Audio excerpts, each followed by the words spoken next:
Dialectical behavior therapy was created in the 1980s by Marsha Linehan in Seattle, Washington. Today, DBT is taught all over the world. We're two therapists who believe everyone can benefit from DBT skills. I'm Kate. I'm Michelle. And this is DBT and Me.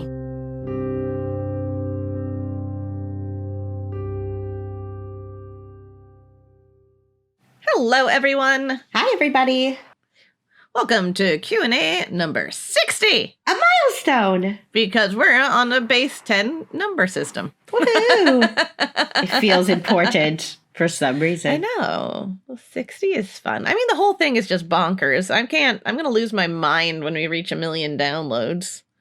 That's true. We're edging up on it. Pretty well on our way. Oh, yeah. I think if we haven't crossed into 900,000, we're getting close. Have to celebrate some way, somehow. I'm looking it up now because I'm curious because you just mentioned it. I know, right?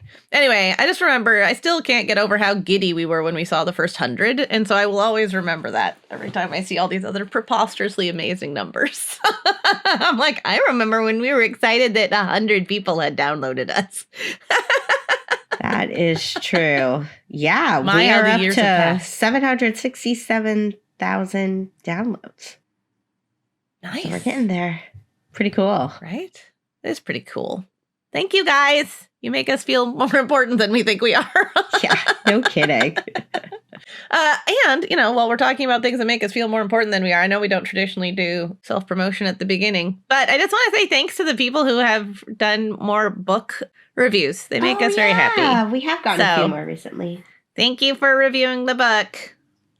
Keep it up, folks. It makes us happy. I mean, it's great when you write reviews, but even just clicking the stars helps it just, feed into the stupid fracking algorithms because we live in a world that is controlled by the algorithms. Yes. I feel like such a Luddite when I talk like that. Anyway, I think you start us off today, Michelle. I do get to start us off. So the first one reads, if I'm feeling overwhelmed or flooded with emotions, is it okay to kind of ignore them till they're not so strong and try to process it later? Should I be trying to use wise mind now? Usually I just don't deal with the thoughts that are causing the strong emotions till the emotions pass, and then I revisit the thoughts. Is that okay? I feel like I've always been told to feel the feelings and deal with the emotions as they come, but it doesn't feel like a smart move. Any advice, tips, or acronyms would be appreciated. First of all, love that someone's asking for acronyms in particular. That cracks me up. We may have a few. I'm going to go into saying, I think this depends a lot on what you mean, dear listener. So I'm going to describe what I sort of see as two different scenarios of what you mean by what you're saying. On the one hand, if what you're saying is that you basically just want to notice and maybe name your feelings, I think that that's great, right? If you're just going to tune in, maybe name your feelings, recognize that they're really intense, maybe even intense enough that you're likely to be overwhelmed, and then engage in something else. Like maybe you're even inadvertently using accepts, speaking of acronyms. Until the feelings are less intense, then come back to fully engaging with them. That makes a lot of sense to me, right? If you're like, woof, I'm going to be at a skills breakdown point if I just jump, emotions first into the deep end of this feelings pool. I need a little bit of distance between me and the experience before I go in all the way. I think that's great, right? I think that's being wise-minded, in fact, right? Like you're bringing on some logic of like, maybe this is not the best time for me to try and fully process these feelings because I don't think I'll be able to stay engaged with them well. I'll get overwhelmed, etc. So that's one scenario, and I think that's fantastic. If that's what you're doing, thumbs up. If, on the other hand, you mean that you are truly ignoring them, right? Stuffing your feelings until they seem less unpleasant, then I would say that that is not what you're wanting to be doing. You might already be practicing stop, but if not, that could be worked into the process of how you decide if you want to engage in something right away or what you want to perhaps wait on a while. So there's another acronym that you might use to kind of decide what you need to do and what's best for you to do in that moment. But yeah, full on ignoring stuffing. I guess maybe the closest you get to that is the P for push away and accepts. But even that, you still have to notice the emotions and like name them and recognize them to push them away, right? So stuffing and totally ignoring, bad. Naming and then shelving for a while until you can deal with them better, good. There you go. That's my synopsis, I think. Yeah, well, we were, I think, on similar pages, Kate, where I had the same thing where I was like, I think this is what this listener means. And I'm going to try to, kind of tease it apart too. My first gut reaction was, ignoring can actually lead to our emotions growing stronger in many cases, right? Like you were saying, like that true stuffing away. I'm just going to like grit my teeth and just like totally try to not even notice what I'm feeling or that kind of a thing. I think about it. I didn't put this in my notes, but it just occurred to me of like, think about it like a physical injury, right? Most of us have probably done this to some degree or another at some point in time where you do something, you get hurt, or like, I don't know, maybe you start to notice early signs of being sick or something like that. And you're just like, nope, not going to do anything about it. Just going to keep going, right? Just going to keep walking on my foot, even though my ankle's really starting to bug me. Just going to keep going along. And guess what? Then it gets bigger until you can't ignore it anymore. The same thing can happen with us emotionally if we are truly trying to ignore. So, as a general rule of thumb, once you notice yourself starting to, as they put it, like feel overwhelmed or flooded with emotions, you do want to do something about that. And if you could catch it early, like when your emotions are, say, at a 5 or below, that's really an ideal time to do something about it so that your emotion can stay at a level that doesn't feel overwhelming for you. So you can still acknowledge what you're feeling, but you also feel like it's manageable. The thing that they said, because I'm looking back at their exact language that they used, they said, is it okay to kind of ignore them till they're not so strong and try to process it later? And my best guess here, when they said process it later, I was like, I imagine that what they're meaning is really, instead of like processing it later, what they mean is express it later. Because I totally get that, where it's like, hey, right? We talk about this all the time. Something happens, we think something, we feel something, we do something. I totally understand that, let's go with a really, really common example. I am feeling flooded with sadness, and all I'm wanting to do is just like cry my eyes out right now. That's the way that the emotion wants to be expressed. Now, I think it is important to name that crying is one of the healthiest emotional expressions that we have. I also understand that you have times where, like, especially if you're at work, like, say, a customer service oriented position, like, I don't know, I'm just thinking about when I worked at a grocery store. Like, if I'm, like, bawling in my check stand as I'm, like, scanning people's groceries, right? Like, I understand that's not really a time when I can express what I'm feeling. Even if what I'm feeling is totally understandable and healthy, even if the expression of it is a healthy expression, it's just not the time and place. But that doesn't mean that you can't process what you're feeling. You may not be expressing it externally, but you could still process it internally. And processing it internally means, kind of looking at your thoughts, right? And this listener talked about that a little bit too, right? They say, usually I just don't deal with the thoughts that are causing the strong emotions. But that's what I would actually encourage you to maybe consider doing more of. If you can, as you're engaged in whatever you're doing, try to really tune into what you're thinking, because the thoughts are preceding the emotions. So if you're able to look at what am I telling myself here and get curious about that, you could do that work without doing the external expression of the emotion that you're feeling.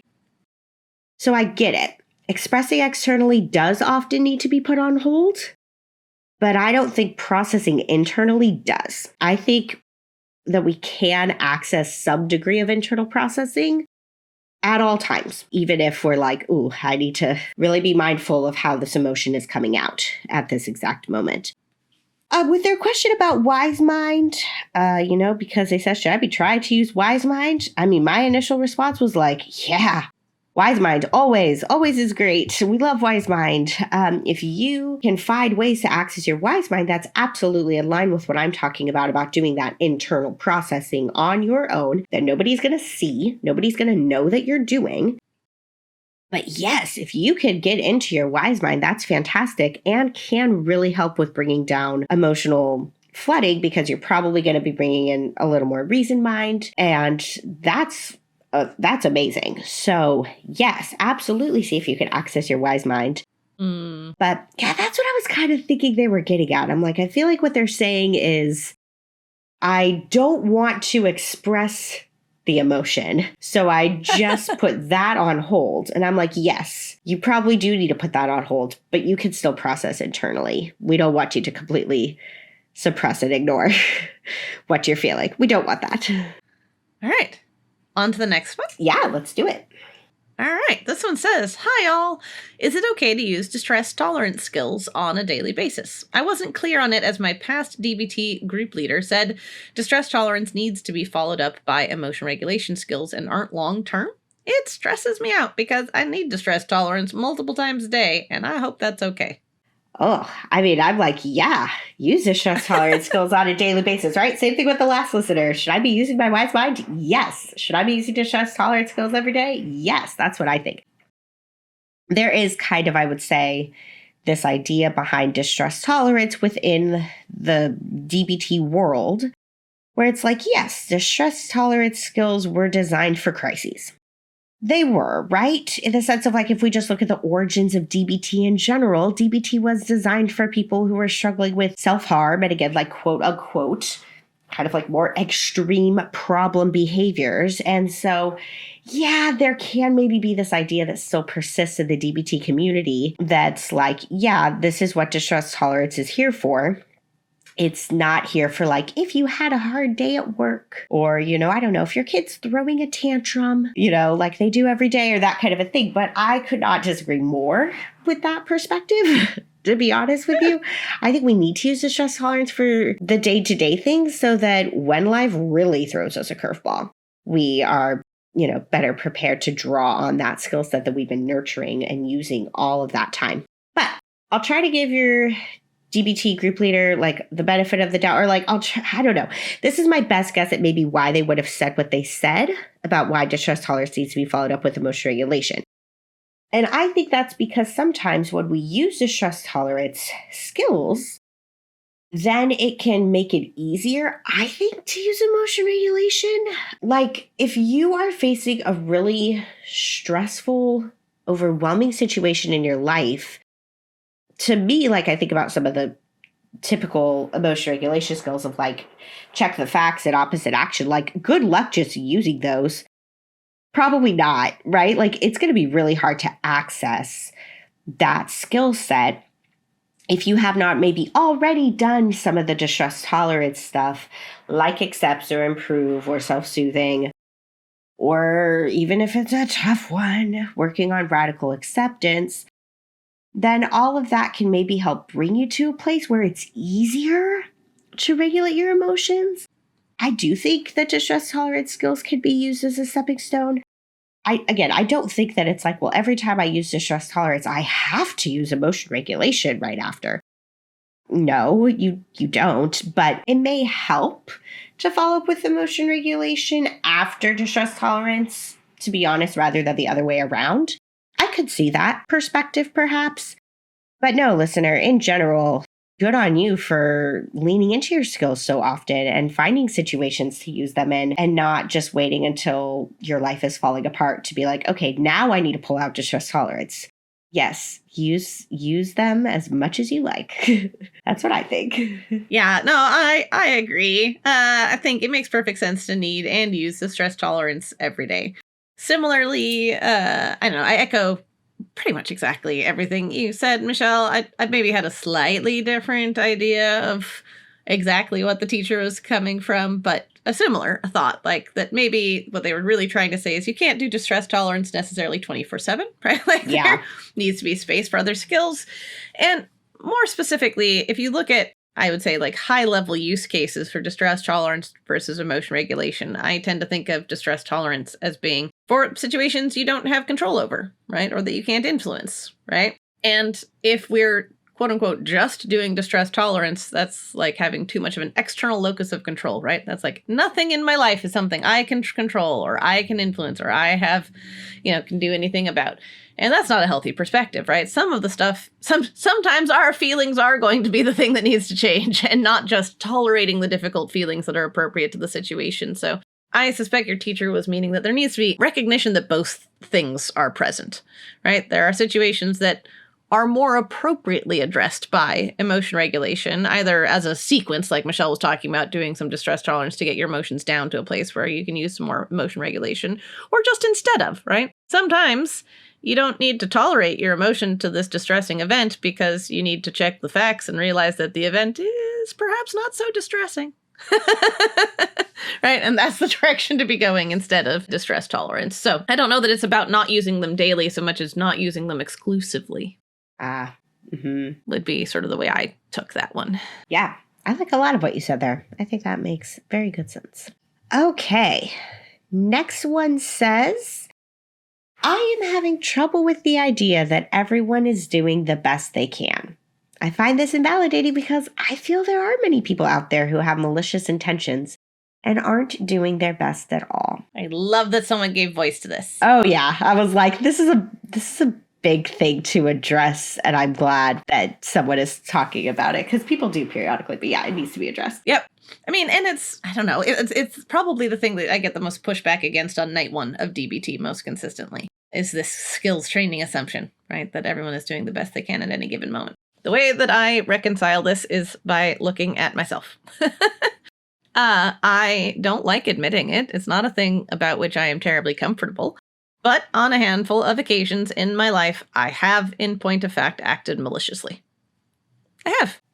I have lashed out and said things or done things with the express and sole intention of being hurtful, or I guess rude or insulting in some fashion, but, destructive in some amount or degree or reason. While acting that way is certainly not my moment-to-moment best. Like, I don't do malicious things on a day-to-day basis. That's not who I want to be. All of the times I think that I have acted with outright malice are things I still carry some guilt around because it's not in alignment with my values or who I want to be as a human being. That being said, I can honestly say I was doing my best at those moments. My best at those moments was just entirely overwhelmed by emotion mind. And I was acting out from that place. One of the things I think that Michelle and I talk about a lot is I think we have this concept of doing the best means our best will be good enough. And that's just not true. Sad, but accurate. Sometimes the very best any given human being has to offer is woefully inadequate to the task at hand. It's the way I think about my mother, actually, a lot of the time. My mother loved all of her children very much, and she was absolutely doing the best job she could at being a mother. Her best was just not good enough. Right? She wasn't capable of being truly a good mom, right? So I think you're absolutely right, person. There are people out there who have malicious intentions. There are people out there who have malicious intentions a whole lot more often than I have. That's not inaccurate at all. And someone doing the best they can doesn't mean they aren't responsible for the consequences of whatever their best is. My mom may not have been capable of being a better mother. She's still responsible for how she treated me as a parent. Right? Like, that doesn't absolve her of responsibility for the impacts of her behaviors. I think that there can also be this mistaken impression that if we admit that someone is doing the best they can, that somehow relieves them of responsibility. Like, oh, can't be mad at them. They're doing their best. Can't hold them responsible. They're doing their best. Nah.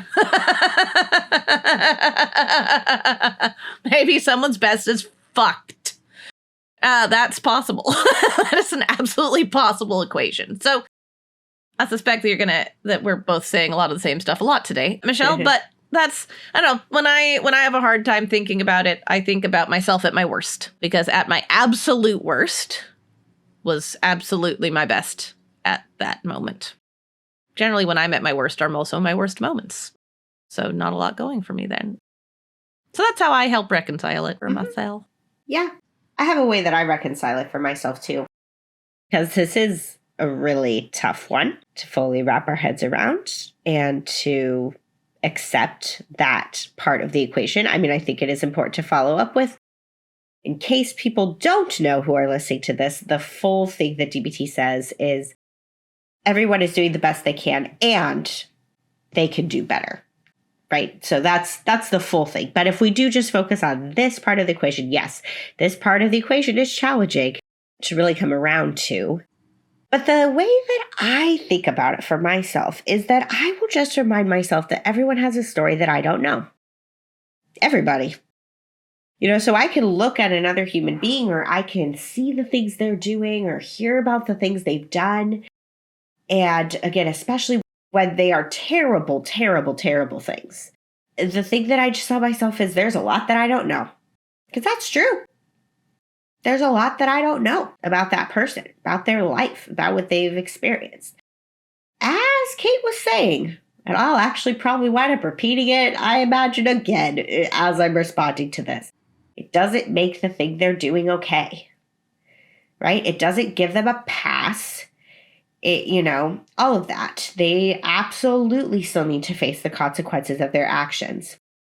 But that's what I tell myself. And, if we take it to the extreme here, think about people who, commit the worst crimes imaginable, people who have murdered other people and that kind of a thing. And I think this is often where people go is like, you can't say that that person was doing their best, right? To resort to like killing another human being. There's no way that that was their best, right? They had to have been able to do other things. But again, I tell myself like, yeah, in that moment, they did something malicious, like something downright evil in some cases. That also doesn't come from nowhere. It doesn't. Maybe this is the therapist in me talking, but it doesn't come from nowhere. Our jobs as therapists, Kate and I's jobs, are to sit with people and try to understand and comprehend why they're doing what they're doing. To hear them share with us what their reasoning is, to kind of, view it through the lens that we have with the knowledge that we have about human behavior, to have our own maybe theories about why they're doing what they're doing. But it doesn't come from nowhere. And I would say any of you who watches any true crime documentaries or listens to podcasts or anything like that, you will hear it time and time and time and time again. When they actually start talking about these people's stories, right? The people who wind up going on to murder, there's some shit there, universally, every time. And again, I'm not saying that makes it okay. And sometimes people also use this argument where they're like, well, I know somebody who was in like just as terrible of circumstances as that person, but they went down a totally different path, So why is it that one person goes down the path of then basically repeating a horrific cycle of abuse and hurting others, and then one person goes down a path of becoming a model citizen? Like, why is that, right? Well, and it goes back to there's things that happen for each of them that I don't know. At some point, their paths diverged. For some reason or another, they did not live the exact same life, those two people. It's impossible to live the exact same life as anybody else. Something happened that brought them each down the paths that they went down. So, I don't know. It's hard to put into words exactly why, for me, that helps with the whole thing of like everyone's doing the best they can, where again, like their best is about as the worst as it can get in terms of the things that we could do. But that's just what I tell myself. They've experienced things, they've gone through things that I don't know. And I can be in this place where I am appalled by the things that they've done, absolutely want them to serve time or whatever it is and face those consequences for the things that they have done, while also recognizing that there's no way for me to know what was happening for them in those moments. I can't know. I can't know what other options they considered or how many times they maybe tried to go down different paths that turned into dead ends for them before they went down the path that just sometimes seems like the most terrible path. But I don't know what happened to bring them to that point. So who am I to say, well, you could have done X, Y, or Z instead?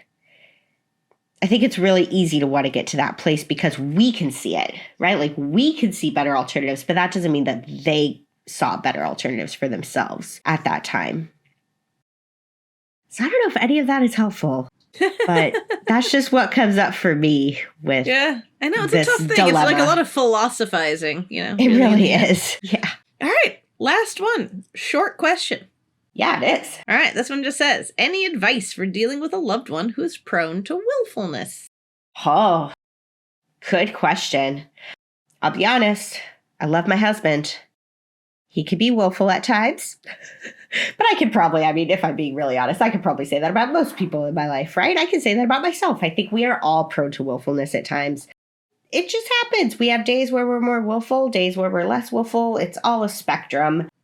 But if you are dealing with somebody who maybe is more on the extreme end of that spectrum, who tends to spend most of their time in a willful place, a couple things that I think are important is that, like, when you are around them, just being extra mindful of yourself, extra mindful of your thoughts that come up in response to observing their willful behavior, extra mindful of how your body feels, extra mindful of what emotions you may be experiencing, like just really being able to kind of tune into yourself and be like, how is this experience for me of being around this person when they're willful? What happens? What do I notice? Because willfulness can sometimes feel contagious. At least I feel that way sometimes, right? Like if you've ever just had that experience where you like just walk into, I don't know, an interaction with somebody else, then you just immediately feel like, wow, my mood just dropped. Like, or all of a sudden I just feel really irritable and I don't know why. Like I wasn't feeling irritable before this interaction and now I am, and that kind of a thing. I absolutely believe that it can be contagious if we're not really being present with ourselves to notice what we're experiencing and to be able to catch it if we're starting to get into a willful place too. So turn up your mindfulness skills. That's the first thing I would recommend. But the second thing that I think is really important is to remind yourself that, remind yourself of this over and over and over and over again. I have to remind myself of this over and over and over again. My therapist reminds me of this over and over and over again. It's okay for you to have your own experience and for them to have theirs, right? You may be in the same situation, the same circumstances, and it's okay if you guys don't have the same experience of that. Right? I'll talk about this sometimes like very, very stereotypically with clients of like, you and someone else go into a movie together and you both leave the movie.